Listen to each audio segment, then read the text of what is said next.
Tyler Yaremchuk just flying solo for the pregame show today, and let's jump right into things because there is a lot to talk about. The Oilers did not show up at all in that game against the Vegas Golden Knights. Early on, there were some moments where I thought maybe momentum could turn and could go the other way, but the Oilers ultimately didn't get breaks, and quite frankly, they probably didn't deserve a lot of breaks if we're being totally honest.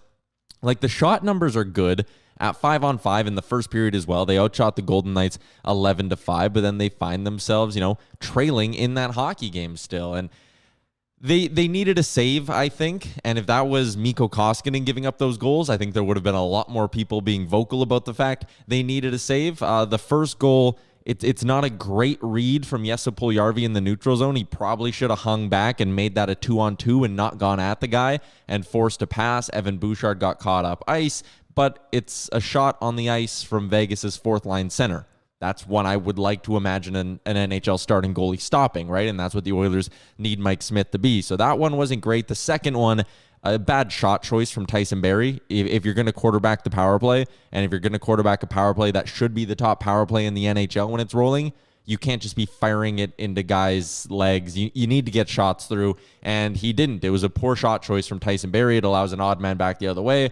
That one's basically a shorthanded 2-on-0, so that one's not exactly Mike Smith's fault. Late in the period, they could have gotten back in the game, but Devon Shore hit the crossbar. That's one of those bounces where, sometimes you can get back in games when you don't deserve to. You can win games you don't deserve to, but you need to get the bounces, and your special teams need to be good. And your goalie probably needs to be good as well. The Oilers didn't get the bounces. Their power play went 0-for-3, and their goalie wasn't very good. The third goal that Mike Smith gave up was a long wrister. That one wasn't great. Barry's gap was terrible on that one as well. So chalk 2 in the Tyson Barrie category, 2 in the Mike Smith category. And then the fourth one as well, it's a bad angle goal. Again, looked like one Mikko Koskinen would have given up. So Mike Smith was not good in that hockey game, and the Oilers weren't good in front of him either. It was, when you win good games, sometimes you call them team wins. That was absolutely a team loss because the Oilers did not have a lot of anything going, and they were taking on a Vegas Golden Knights team that surprisingly started their backup as well. So it's one that Edmonton should have had, and maybe we start getting in the conversation for top spot in the division again, right? That's not happening now. It's pretty clear that Vegas is a much, much better team, and they still haven't added Jack Eichel yet. So a disappointing loss for the Oilers. Points percentage-wise, it could have moved them, I think, just past the LA Kings, like I talked about yesterday, for that third and final playoff spot in the Pacific. With a loss now, it shoots them points percentage-wise. Not only are they still behind LA, they're also behind Anaheim now and sit 5th in the Pacific Division. Edmonton needs wins. Tonight's one of the games that they should absolutely win. Let's jump into tonight's game, actually. They're taking on the Chicago Blackhawks, and this is your opposition report brought to you by Yegburger, YEG_burger on Instagram. I'm going to head over there right now. I'm going to see if they got any nice pictures up of their burgers of the month. Look at that. A carrot cake Oreo milkshake is the shake of the month.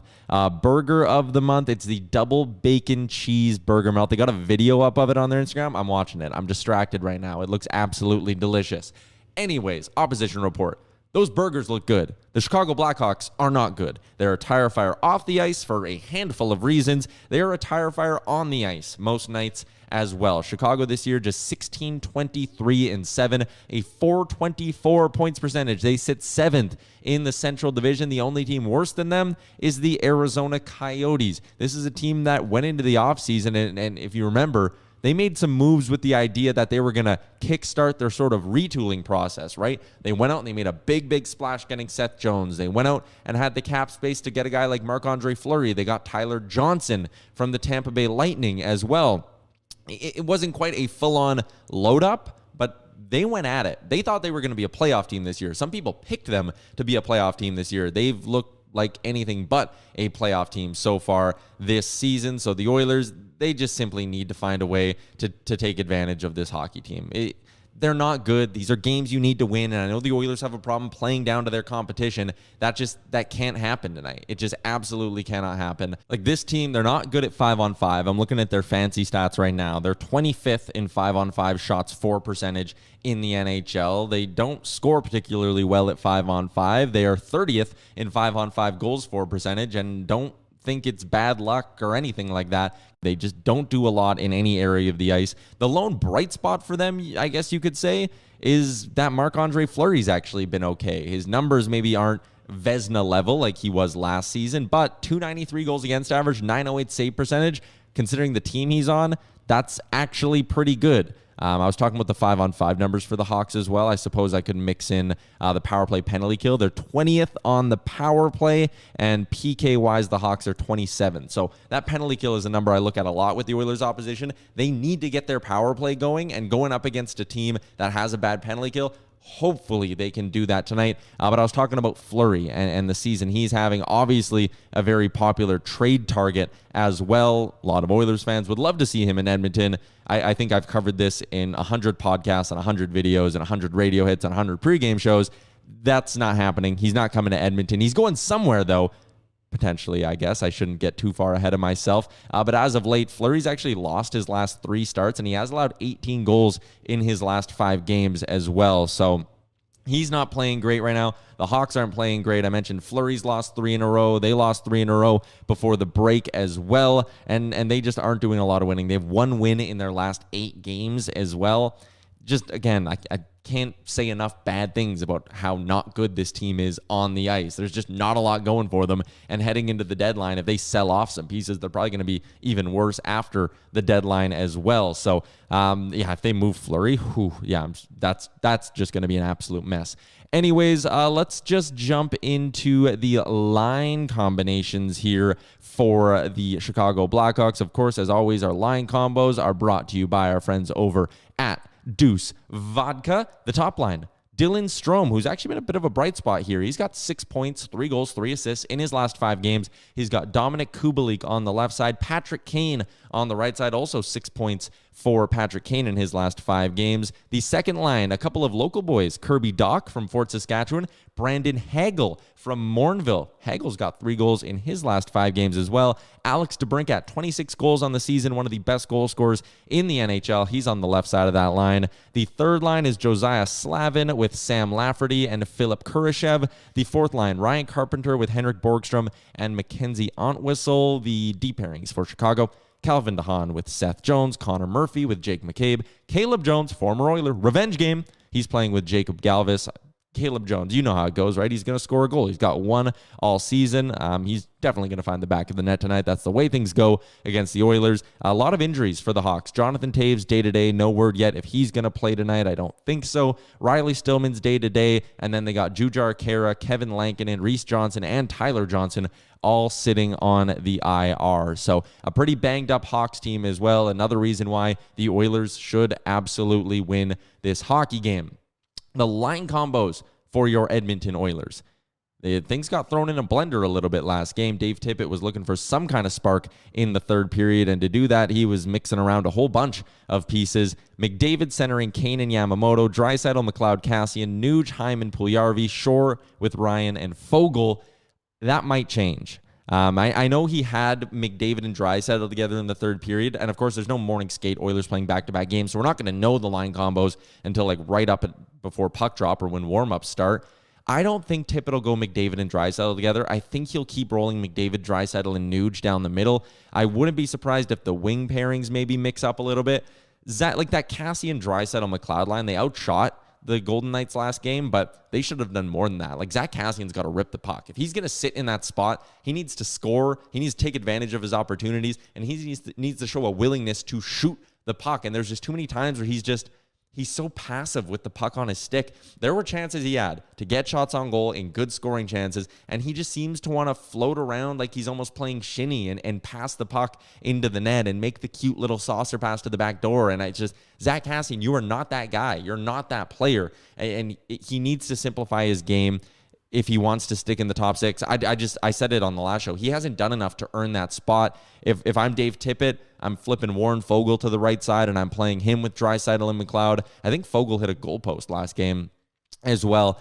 He was showing some willingness to shoot in the bottom 6. Move up Fogle, even if he's on his off wing. I get that that's not great. Or maybe you flip Hyman to the right side, and then you put Puljujarvi with Draisaitl, and then you run like a Fogle, Nuge, Hyman third line maybe, and then you got Puljujarvi up. I don't know. They'll probably change something up. I can't imagine they keep Zach Kassian in the top 6 after that game, but I mean, would anyone be surprised, I suppose, if he stays there? We know Dave Tippett loves his vets, so that could still very well happen. The D pairings for the Oilers, I don't think we're going to get much of a change there either, just because they don't really have anyone that they could move in. Like Slater Cuckoo cleared waivers the other day. Maybe they bring up Slater Cuckoo and put him in, but I would imagine things will stay the same. Nurse, Bouchard, Keith, Ceci, Lagesson, and Barry are your pairings. Yesterday on the power play, obviously a lot of people, including myself, talking on Twitter about if Tyson Barrie would end up staying in that spot on the power play. And I'm looking at the power play time on ice last game. It actually seems like Barrie lost his spot there. I noticed it watching, obviously, but Barrie was third in D time on ice on the power play. And that includes the fact he was out there for that first attempt as well. Bouchard was up to 3 minutes and 44 seconds of power play time on ice. So it looks like Dave Tippett may be changing his mindset a little bit in terms of the power play quarterback of this team. You wonder what that means for Tyson Barrie's future with the team as we get closer to the trade deadline. Going to be dropping a new Trade Talk YouTube video coming up soon as well. So keep it locked on the Nation Network YouTube for that. But looks like maybe Tippett's changing his mind a little bit there. Maybe he changes it up with Zach Kassian as well, is the point I'm making.